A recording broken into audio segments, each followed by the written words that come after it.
Hey guys, Dylan from Noble Records coming at you with another video. Wasn't planning on doing this thread, but I'm doing it. Here I am. Seeing a lot of people posting this thread on the vinyl community with videos, of top 10 most listened to albums in your collection. Just kind of what you gravitate towards. I've only watched a couple of them, but they've been really good videos. And it's kind of cool to see like people that that are obsessed with certain types of music and stuff and what they actually really listen to most. And I will tell you, mine will probably absolutely shock you, because when I'm sitting here thinking about like what albums I listen to the most, the absolute most, it's not what you would think. I'm really into the hard and heavy rock and all this stuff, but that's not really what I always listen to. There's a lot of things I listen to a lot that are much different. So anyways, we'll get into all that. Hit the subscribe button if you haven't already. You know what to do, all that stuff. Getting so close to the 100,000 subscribers, I'm trying. So if you have two accounts, subscribe from both.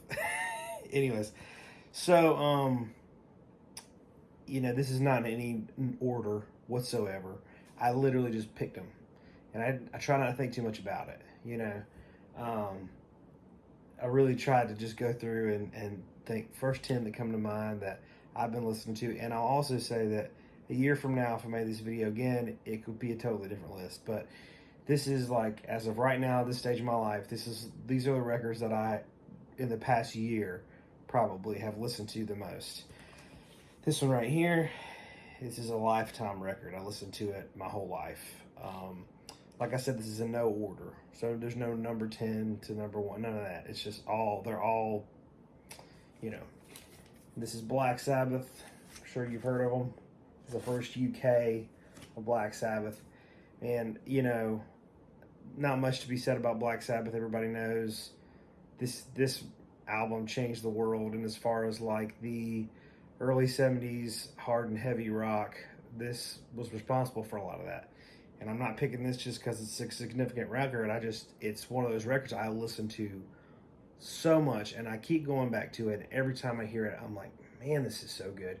And, all these really expensive, rare hard rock records are, they're great, but none of them are as good as this. I mean, all the obscure ones that are worth thousands of dollars and all this stuff, they don't touch the first Black Sabbath record. This is an absolute phenomenally written, recorded, played record. Love this record so much. So that would have to be in my top 10 for sure.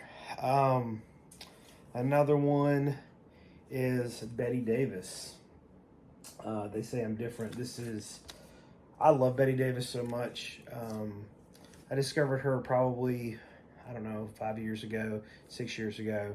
And I found this record and I didn't know anything about her. And she has a self-titled that I think a lot of people gravitate towards more. For some reason, this one grabbed me more than that one. And I listen to this record all the time. If you don't know Betty Davis, she was Miles Davis's wife for a time. Extremely funky, a very, very female-driven funk record. And it is out of this world. I mean, look at the cover art, how awesome that is. But it's just one that I always go back to. It's fun. Like, if I'm in a bad mood, I can listen to it and be in a good mood. But it's also just nasty, funky, killer, amazing, amazing record. All her records are really good, but this is the one that if I'm in a mood to listen to Betty Davis, I'm grabbing this record and putting it on. Which I'm frequently in the mood to listen to Betty Davis. She's amazing. This is another one you guys know. I'm a huge fan of Funkadelic, Parliament, all that stuff. And, I've listened to Maggot Brain a lot. And there's a lot of records that would probably be on this list, but I've just listened to them so much, I don't listen to them as much anymore. Just because I've worn them out. But over the past few years, I've started listening to this more than any other Funkadelic record. And that is Eddie Hazel, the guitar player, from Funkadelic, that Maggot Brain. You hear that Maggot Brain guitar solo, it's incredible. Game, Dames, and Guitar Things. This is the first press, it's a promo. But this is such an insane record. I love this album. It's got that funky fuzz guitar solos stuff all the way through. It's madness. But it also has some really, really just great songs on here. Really cool arrangement of California Dreamin'. It's got, let's see, the one is I Want You, She's So Heavy. That Beatles track is just like, oh my gosh, it's so killer. And it's just a really cool arrangement. It's just a fantastic record, and for whatever reason, it's one that I listen to a lot. I would be remiss not to mention Townes Van Zandt. Everybody knows I'm a big Townes Van Zandt fan, but just his songwriting is amazing. This is Townes Van Zandt, self-titled, 1969. And the first time I heard Townes Van Zandt, it didn't really grab me.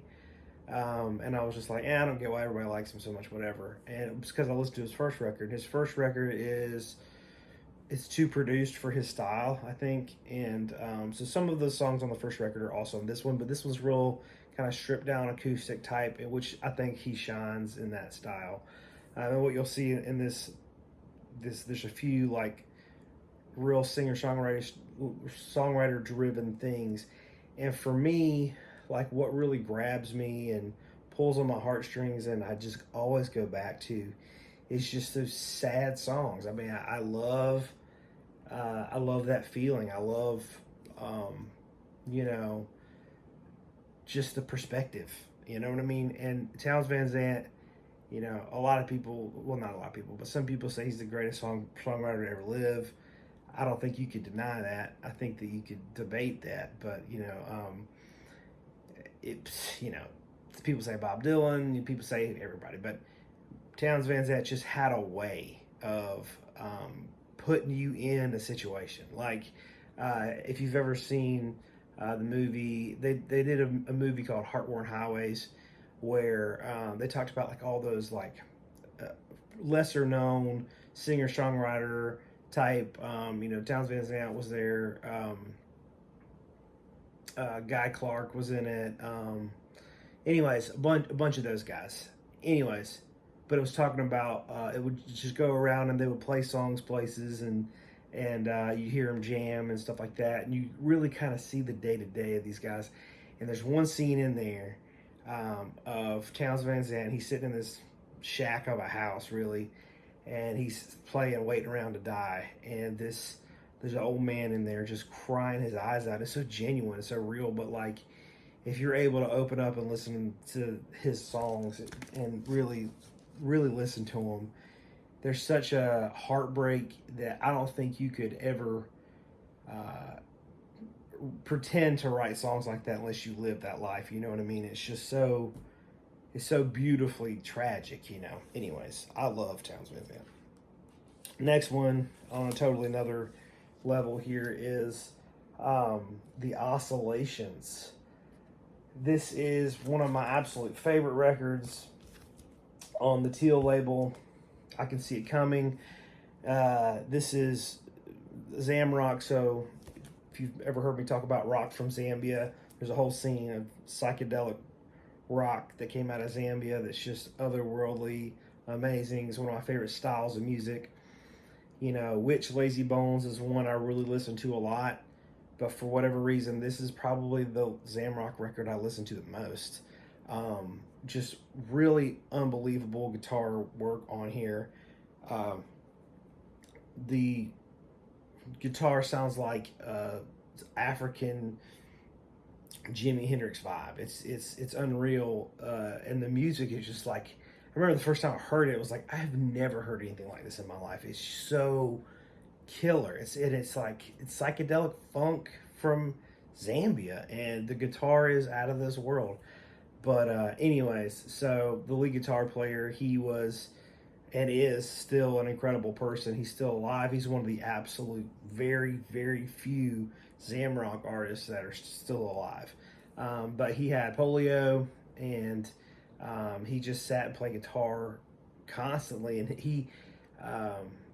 anyways, he's an extraordinary person, but this is a cool record. You should listen to it if you haven't heard it. It's out of this world. Another one on the singer-songwriter, and this is probably the biggest curveball in the whole top 10, but I'm just being honest with you guys. This Zach Bryan, this came out, I guess last year, American Heartbreak. Came out in 2022. But I first heard him a little before this came out, and he is just like, again, just an amazing songwriter for him to be as young as he is, and I think he's like 28 or 29 now. But the way that he can just turn a phrase and make you think of something in a different way, or make you feel what he's feeling, like those great songwriters that they will make you feel how they're feeling about a situation, even though the words could be not even at all. You know what I mean? Like when you hear a song and you're like, and you feel the pain in your heart. It's just, that's the way this is. And this is a 3-disc set or something. Yeah, it's a ton of songs, and it is one I can start from start to finish, not skip a track. It is phenomenal. But I listen to this a lot. I stream it a lot. When I'm not at home at my turntable, I do stream it a lot. When I'm on the road or whatever, but it's just, this is a record that I'm regularly in the mood to listen to. I'm never not in the mood to listen to it. And if you had asked me a couple years ago, I was a lot more into like Jason Isbell, which I still do absolutely love. Jason Isbell, that whole Americana singer-songwriter thing. Tyler Childers, I love. Coulter Wall, all that. But Zach Bryan right now, just for the past year, I've been listening to this record nonstop. It's just so good. Anyways, switching gears a little bit is over the past year, 2, 3, I've been so into grunge.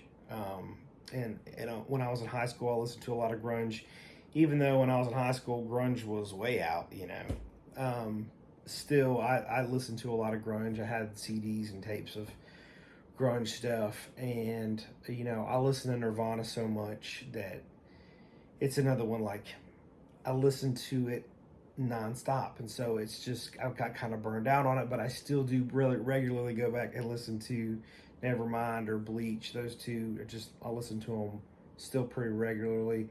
Pearl Jam, same way. Like I wore those first 3 records out like crazy. But the grunge stuff that I listen to the most, probably in the past year, is this Alice in Chains, Jar Flies, Sap, EP, whatever.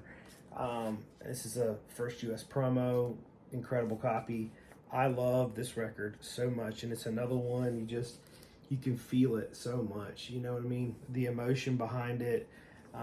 We all know the story and everything, but just an absolute incredible record that like will make you just feel a certain way.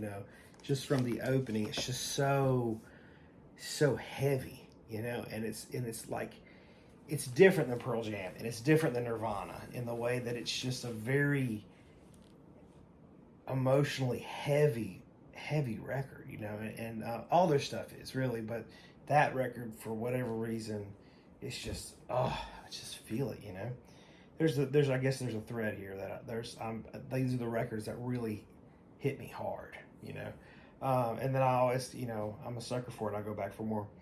This is one that I listen to a lot, and I had to put it in there. I don't listen to it on vinyl as much, but like, in the past year, I've started running a lot, like so. I've found that it's really good for me to clear my head, process through things, to get out and be active and run. So I'll run a 5K. For a time, I was running a 5K every day, but I'm trying to save my knees. I'm not doing that as much anymore. But when I do go running, I listen to this a lot, and that's Rage Against the Machine. Over my lifetime, this record I have listened to an absolute ton. I remember the second I heard it for the first time when I was in high school, and it just blew my mind. And it's a record that I always go back to. If I'm ever working out, running, doing anything active, I'll listen to it, and I do. This is the first press, and it's mint. And I do listen to it here sometimes on the turntable, but I probably listen to this streaming more just because I have small kids and just I don't want to be blaring Rage all the time.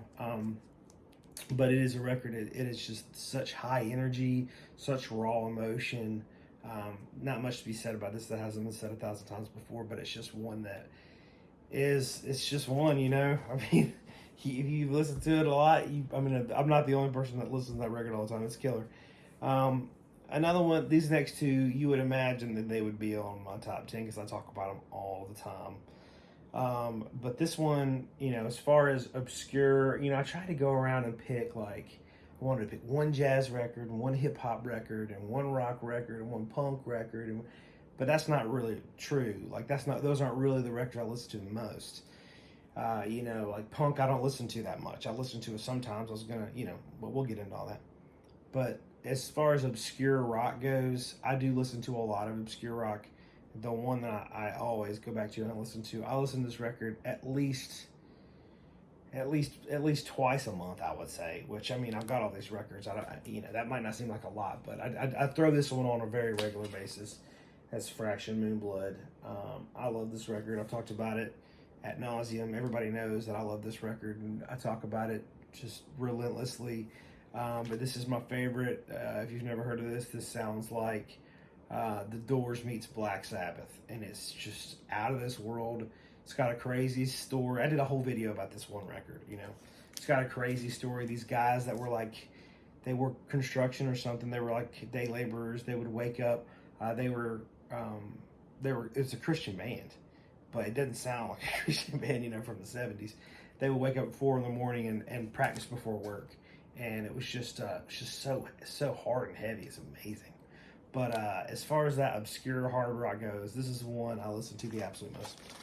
Okay, last one, and I would say that this is probably the record that I listen to more than any other record, which might surprise some of you, might not surprise some of you, but because I always talk about rock all the time, it's probably surprising. But this record I always go back to, Joni Mitchell Blue.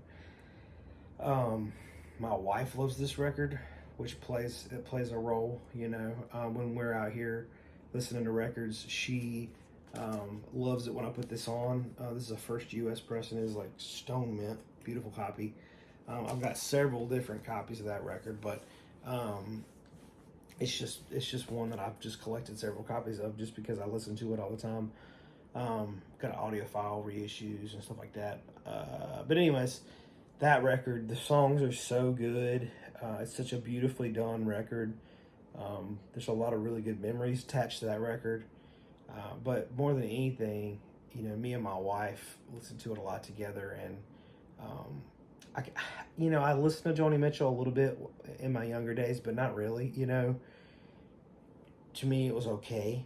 Then it wasn't anything that blew my mind or anything. But a few years ago, I picked that record up and listened to it. And that song, Case of You, I remember the moment I was like, holy crap, this is good. The line, I'm a lonely painter, live in a box of pains, I'm frightened by the devil, drawn to those that ain't afraid. For whatever reason, I remember hearing that. And I was like, oh my gosh, this is incredible, you know? Just the way that song, Case of You in particular, is just so good. And so I've gone back over and over and over again and listened to that record. It's just one of my absolute favorites. But so that's the 10. And those of you who really know me are probably like, what the heck? You didn't have any Led Zeppelin records in there?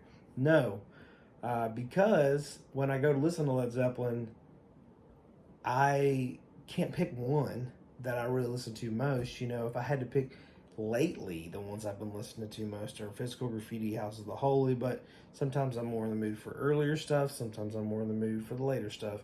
You know, it just depends, but it's another case of I have worn those records out so much over the years that I don't revisit them that much anymore like I do other stuff. And, you know, like I said, if it was a year from now, if I do this video again, these records will probably be different. But you know, I was going to put the Cramps in there. I do listen to them a good bit. I was gonna try to put like a library record in there because I do listen to a lot of library records. But 9 times out of 10, if I'm sitting and listening to something, it's probably not even necessarily these records. It's something I've never heard before. A huge part of my listening is stuff that I'm finding that is really cool that I've not listened to before, or I haven't listened to in a long time. I got so many records that sometimes I'll just go through like, man, I haven't listened to this Hendrix record in a while, or man, I haven't listened to this obscure record in a while, and I'll throw it on or whatever. So there's not a lot of records that stay on the turntable really regularly. Or I'll listen to a record a lot over the course of a month and then shelf it and not listen to it for a while.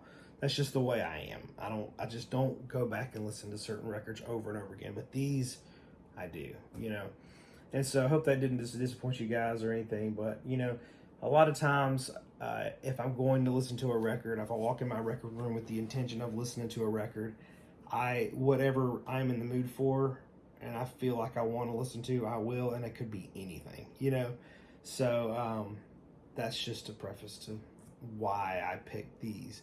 These are the ones that time and time again, I will go back. It's like some of them are almost like a comfort thing that they make me feel a certain way. A lot of them have really strong emotional ties too, and that, I guess that's why there's that sad singer-songwriter country selection in there. So, anyways, I don't know. A lot of the crazy, obscure, psychedelic hard rock stuff, I won't say a lot of it sounds the same, but it's just stuff it's not something that grabs me and means a lot to me. You know what I mean? If that makes any sense. So, but it's stuff that I really enjoy and I really am super, super into. You guys know what I mean. Anyways, hit me with your comments. Tell me how disappointed you are, or whatever. But thank y'all for watching. We'll see you next time.